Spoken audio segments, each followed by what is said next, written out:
तू जा रही है पर ध्यान रखना, बेटे के हाथ में तो एक ही कुल की जिम्मेवारी होती है, पर बेटियों के हाथ में दो दो परिवारों के दो दो कुलों की रक्षा और देखभाल की जिम्मेवारी होती है। बेटी, तू सदा अपने पिता की मर्यादा का ध्यान रखना। तेरे द्वारा कोई ऐसा कार्य ना हो जिससे तेरे पिता को कभी नीचा देखना पड़े। यदि हर मां अपनी बेटी को मैनानी जी ने जैसी शिक्षा दी वैसी देने लगे तो आज किसी बेटी का घर बर्बाद नहीं होगा, सब बेटियों का घर खुशहाल होगा। साहब, कितनी बढ़िया शिक्षा दी है। क्या कह रही हैं कि करहु सदा शंकर पद पूजा, करहु सदा शंकर पद पूजा, नारी धर्मोपति देव न दूजा, नारी धर्मोपति देव न दूजा। हे बेटी, सदा अपने पति चरणों में निष्ठा रखना। पति के प्रति तुम्हारी निष्ठा होना चाहिए, क्योंकि नारी के लिए पति से बड़ा कोई देवता नहीं है। नारी धर्म पति देव न दूजा। बेटी, अपने पिता की मर्यादा का ध्यान रखना। बहुत सुंदर शिक्षा दी है गणेश प्रसाद जी। आज जो है बेटियों के घरों में जो खटपट मची है, उसमें एक बहुत बड़ा कारण है कि बेटी की मां का विवाह के बाद भी बेटी के जीवन में दखल बने रहना। बहुत लोगों को हमारी बात शायद अच्छी ना लगे, लेकिन इसमें बहुत सच्चाई है कि जब बेटी ससुराल चली जाती है तो उसकी मां को बहुत ज्यादा उसके जीवन में दखल नहीं करना चाहिए। अब वो दूसरे परिवार की बेटी बन गई है, अब उनका रहन सहन कुछ अलग हो सकता है, उनके तौर तरीके कुछ अलग हो सकते हैं। उसको थोड़ा वहां एडजस्ट होने दिया जाए, उस परिवार के माहौल में उसको घुलने दिया जाए, उस परिवार के साथ उसको मिलने दिया जाए। ऐसा ना हो कि हम अपनी ही बातें मनवाते रहें और खींचतान इतनी बढ़ जाए कि साथ में रहना मुश्किल हो जाए। ऐसा बहुत घरों में हो रहा है और बड़ी भारी समस्या हुई है इस मोबाइल के कारण। छोटी छोटी बातें मोबाइल के माध्यम से यहां से वहां, वहां से वहां हो रही है, जिसके कारण से घर परिवार बर्बाद हो रहे हैं। आज कितने घरों के झगड़े चल रहे हैं और तलाक के केस चल रहे हैं, घरेलू हिंसा के केस चल रहे हैं। क्यों? कई कारण हैं, पर एक कारण है कि बेटी जब ससुराल चली जाए तो बहुत जरूरत से ज्यादा उसके जीवन में दखल ना किया जाए।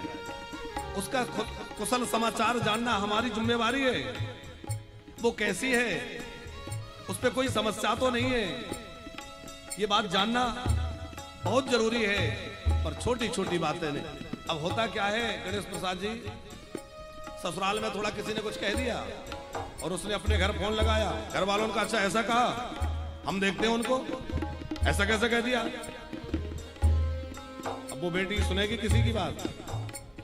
और वही माता पिता ये कह दे, अरे बेटी कोई बात नहीं है, जैसे हम तेरे माँ बाप है ऐसे वो भी तेरे माँ बाप है। थोड़ा कोई कह दिया, कोई समझा दिया, क्या फर्क पड़ता है? सुन लिया कर, उनकी बात मान लिया कर, वो बड़े हैं। और थोड़ा सा इस तरह से समझा दे तो क्या बताओ, उस बेटी का घर नहीं बस जाएगा, उसका घर कितना बढ़िया चलेगा। इसे ध्यान रखा जाए इन बातों पर। फिर मैना महारानी ने एक बड़ी गंभीर बात कही है मातृशक्ति को लेकर के। काती विधि सृजे नारी जग माही, विधि सृजे नारी जग माही, पराधीन सपने सुख नाही, पराधीन सपने सुख नाही। मैना जी कह रही है, हे विधाता तूने स्त्री को भी कैसा बनाया है। उसका पूरा जीवन पराधीनता में चला जाता है। पहले माता पिता के अधीन रही तो रोक टोक होती रही, ऐसा नहीं करना, वहां नहीं जाना, ऐसा नहीं करना। फिर पति के अधीन हो गई, और अवस्था जब ज्यादा हो गई तो बच्चों के अधीन हो गई। तो स्त्री का पूरा जीवन दूसरे के अधीन बीतता है, और पराधीन रहने में तो कोई सुख नहीं है। पर हे विधाता तूने स्त्री को कैसा बनाया है। हमारी मातृशक्ति का त्याग, मातृशक्ति का समर्पण कितना अद्भुत है। कत विधि सृजे नारी जग माही, कत विधि सृजी नारी जग माही, पराधीन सपने सुख नाहि, पराधीन सपने सुख। अच्छा, जब बेटी की डोली विदा होती है तो सभी भावुक होते हैं, सभी के आंसू आते हैं, सब रोते हैं। लेकिन सबसे ज्यादा किसका हृदय दुखी हो जाता है। जब बेटी की डोली उठती है तो सबके आंखें नम होती हैं, लेकिन सबसे ज्यादा यदि कोई पीड़ा होती है तो वो होती है पिता को। अपनी बेटी को डोली में बिठाते हुए पिता रो पड़ता है। कोई ऐसा व्यक्ति हो जो जीवन में कभी न रोया हो, वो भी जब अपनी बेटी को डोली में बिठाता है तो उसकी भी आंखों से आंसू झरझर बरसने लगते हैं। उसको लगता है मेरे हृदय का टुकड़ा चला जा रहा है, व्याकुल हो जाता है। एक पिता के लिए बड़ा मार्मिक क्षण होता है वो अपनी बेटी को विदा करने का, उसको डोली में बिठाने का। और उस पिता को ऐसा लगता है कि मेरी मां के मरने के बाद मेरी बेटी ने मेरी मां के तरह मेरी देखभाल की।